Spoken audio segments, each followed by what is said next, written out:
वैभव, जिस तरीके से लगातार देखिए, अगर स्पीकर की बात करें तो बागी विधायकों पर सख्त एक्शन लिया गया। विक्रमादित्य इन्हीं बागी विधायकों से मिलने के लिए पहुंचते हैं और वहीं पर्यवेक्षकों द्वारा कहा जाता है कि सरकार पर कोई संकट नहीं है, सरकार बरकरार रहेगी। किस तरीके से इस पूरे समीकरण को समझा जाए?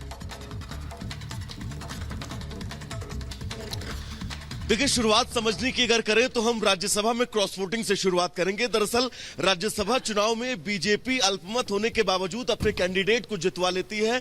क्रॉस वोटिंग जबरदस्त होती है राज्यसभा चुनाव में, और इस क्रॉस वोटिंग के बाद कांग्रेस के 6 विधायक खुलकर सामने आ जाते हैं, जो कांग्रेस से बगावत को लेकर कहीं ना कहीं से बगावत करते हैं, और उसके बाद यहां से सीधा वो पंचकुला पहुंच जाते हैं।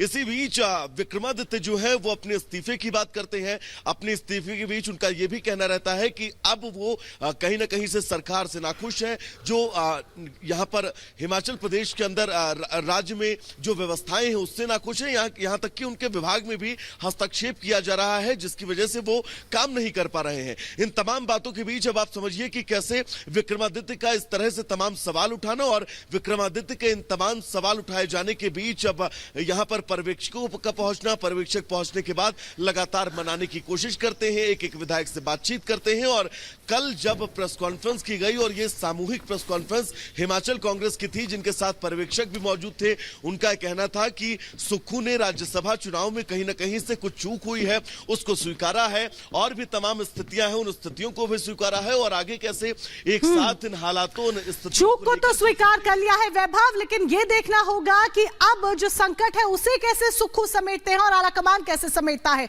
जुड़ने के लिए बहुत बहुत धन्यवाद आपका। तो हिमाचल की सियासत की जब हम बात करते हैं तो सियासी संग्राम लगातार जारी है। राज्यसभा चुनाव के बाद से हिमाचल में सुक्खू की कुर्सी संकट में नजर आ रही है। बागी हुए कांग्रेस के विधायक सरकार के लिए एक बहुत बड़ा संकट पैदा कर सकते हैं। हालांकि कांग्रेस के ऑब्जर्वर्स सरकार पर किसी भी खतरे से साफ इनकार करते हुए नजर आ रहे हैं। अब ऐसे में चुनौतियां तो तमाम है, लेकिन इन चुनौतियों से आलाकमान कैसे पार पाएगा यह देखना होगा। रिपोर्ट देखिए।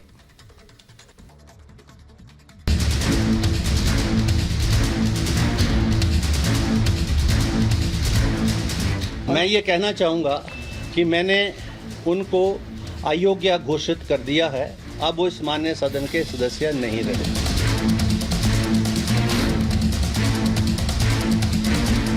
तो क्या कांग्रेस के पास अब कोई विकल्प नहीं था, और कांग्रेस ने जो सियासी एजेंडा सेट किया उसके लिए मात्र यही एक विकल्प था? कांग्रेस का सियासी गणित आपको समझाएंगे, लेकिन उससे पहले विधानसभा स्पीकर का फैसलों वाला बयान सुनिए। मैं ये कहना चाहूँगा कि मैंने उनको अयोग्य घोषित कर दिया है। अब वो इस माननीय सदन के सदस्य नहीं रहे। मैंने अपनी तरफ से ये प्रयास किए हैं कि दोनों पार्टियों को पूरा टाइम दिया है, और मुझे इसलिए इस ऑर्डर को जल्दी करना था क्योंकि एंटी डिफेक्शन लॉ के अंदर जो इंटेंशन है उस लॉ की, और कमीशन जो लॉ कमीशन की जो रिपोर्ट्स हैं वो ये बोलती हैं कि आया राम गया राम की पॉलिटिक्स नहीं होनी चाहिए। राज्यसभा चुनाव के बाद हिमाचल कांग्रेस में खलबली मच गई। कांग्रेस के बागी विधायकों ने सुक्खू सरकार की नींव हिला दी है, तो इसका खामियाजा तो उन्हें उठाना ही पड़ता। आखिर हुआ भी वही। कहते हैं विकल्प कभी खत्म नहीं होते, खास बात तब जब बात सियासी हो। तो हिमाचल में सत्ता बचाने के लिए कुछ ऐसा ही कदम कांग्रेस का दिख रहा है। इन आंकड़ों से समझिए। 6 बागी विधायकों की सदस्यता रद्द कर दी गई। विधानसभा में अब कुल 62 विधायक बचे हैं, यानी विधानसभा में बहुमत का आंकड़ा अब 32 है। 6 की सदस्यता रद्द होने के बाद कांग्रेस के पास अब 34 विधायक हैं, जो बहुमत के आंकड़ों से 2 ज्यादा है। ये राजनीतिक चुनौतियां होती है, और राजनीतिक चुनौतियां का सामना करना पड़ता है, और मिलजुल कर हमने इस राजनीतिक चुनौती का सामना किया है। निश्चित तौर पर हम जनता की सेवा के प्रति जवाबदेही है, अपना दायित्व जनता के प्रति हमें निभाना है। देखिए, जिस दिन से उन्होंने पार्टी के खिलाफ धोखा दिया है और अपने ईमान को बेचा, मेरा उनसे कोई संपर्क कभी दरवाजे बंद हो गए उनके? हमेशा राजनीति में किसी के लिए दरवाजे बंद नहीं होते। बागी विधायक हिमाचल में गेम चेंजर साबित हो सकते थे। कांग्रेस हो या बीजेपी, दोनों के लिए नंबर बड़ा मायने रखता था। लिहाजा कांग्रेस ने पहले गेम का ब्लूप्रिंट बनाया, फिर तैयारी के साथ मैदान में आए। ये इन्होंने जो एलिगेशन लगाया कि आप हाउस में अवेलेबल नहीं थे, हाउस में हम दोनों दिन अवेलेबल थे। कोई सुनाई नहीं की गई, बिना सुनाई किए ये फैसला सुनाया गया। मुझे लग रहा है कि स्पीकर साहब के ऊपर बहुत बड़ा दबाव था। और दबाव के कारण ही फैसला लिया गया। मुख्यमंत्री का और कांग्रेस हाईकमान का दबाव स्पीकर साहब कर रहा होगा कि भाई आप इनको जो है, ताकि एक दबाव की एक राजनीति जो है हो सके। देखिए, मैं सरकार बनाने के लिए, लेकिन मैं इतना जरूर कहता हूं कि हिमाचल प्रदेश में कांग्रेस सरकार को सत्ता में रहने का कोई नैतिक अधिकार नहीं रह गया। जिस प्रकार की इनने धांधली इस विधानसभा सत्र के दौरान, शब्द मुझे उचित नहीं लग रहा है, लेकिन सारे नियमों को ताक पर रख करके विधानसभा अध्यक्ष ने जिस तरह से किया है, बजट पारित करने के लिए, यानी कि सरकार को बचाने के लिए विपक्ष के 15 विधायकों को सस्पेंड करना, ये कभी नहीं हुआ। और बजट जिस दिन पारित होना उस दिन पहाड़ पर छिड़े सियासी संग्राम में फिलहाल कांग्रेस को राहत मिल गई है। All is well. This government will stay for 5 years. We all are well. All issues have been sorted out. We have worked out. लेकिन लड़ाई अभी बाकी है, क्योंकि कलह अंदर है और खतरे में सुक्कू की कुर्सी है, जिसे लेकर सस्पेंस अभी तक बरकरार है। Bureau report, Republic Bharat. और इसी बीच अगली बड़ी खबर आपको बता दें, राहुल गांधी एक परिपक्व नेता नहीं है। दुर्भाग्य है कि वो नेहरू परिवार में पैदा हुए, उनका जन्म हुआ, ये बयान दिया है सांसद बृजभूषण शरण सिंह ने। बड़ी खबर आपको बता रहे हैं, राहुल गांधी पर तंज कसते हुए कहा कि राहुल गांधी अपरिपक्व नेता हैं।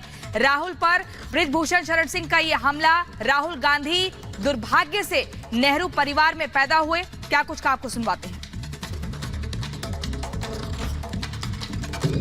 राहुल जी एक गैर जिम्मेदार नेता हैं, अपरिपक्व नेता हैं। दुर्भाग्य है कि वो नेहरू खानदान में पैदा हुए।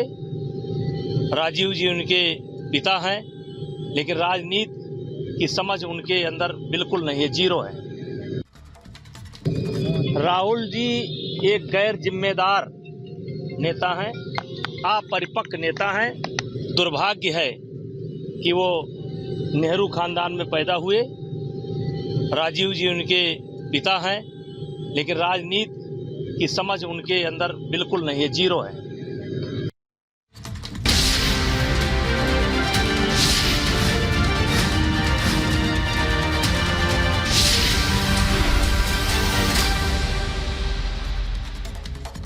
और 2024 के लोकसभा चुनाव से जुड़ी इस वक्त की बड़ी खबर आप तक पहुंचा देते हैं। आज बीजेपी की पहली सूची जारी हो सकती है और पहली सूची में 100 से ज्यादा नामों का ऐलान हो सकता है। तो कल देर रात तक बीजेपी मुख्यालय में बैठकों का दौर चला और उस बैठकों के दौर के दौरान 100 से ज्यादा उम्मीदवारों के नामों पर मंथन किया गया। देर रात तक हुई इस बैठक के दौरान उम्मीदवारों के नामों पर मंथन के बाद उन्हें फाइनल कर लिया गया है और आज उन उम्मीदवारों के नामों का ऐलान हो सकता है।